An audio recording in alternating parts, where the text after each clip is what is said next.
Got kaataye jirute sodaachisi ennuudhaan sodaachisuuf uffatte reenjari.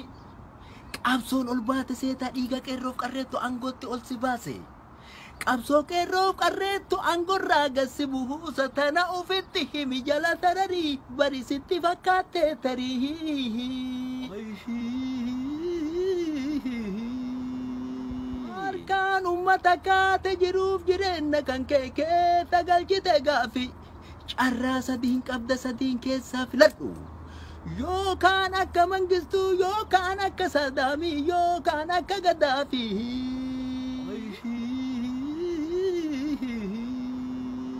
Gaafee maaster pilaanii ibiddi gichi ka'e Oromiyaa wal gahe. Fincila diddaa gabrummaa qeerroof qarreen ol ka'e. Ilmaan Oromoo hundi keessaaf alaa wal ta'e. Qabsoo irra bobba'e wayyaanee lafaan dha'e. Ibiddi amboo ka'es taphatti dhaamuun ta'u. Hanga gaafiin Oromoo hundi saagal magayu. Hanga Jawaar Muhammad hanga Baqqalaa Garbaa hanga Hamzaa Booranaa. Hanga Abdii Raggaasaa hanga Dajanee Xahaafa. Hanga ilmaan Oromoo hundi isaa hidhaa ba'u. Hanga sirna naftanyaa buqqisee lafaan dhahu. Nafti jechuun qawweedha naftanyaa jechuun nama.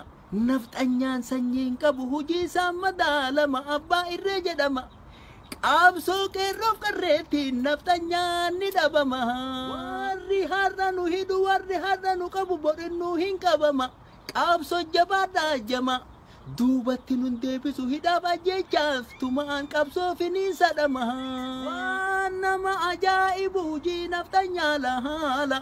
Ufumaanu ajjeese ufumaanu awwaala. Dabanurra dalage deebisee nurra faala. Qeerroof qarree ajjeese hinjifannoo sahala akka ufii godhee dhaala. Humna qawwee abdatee nu sodaachisu yaala.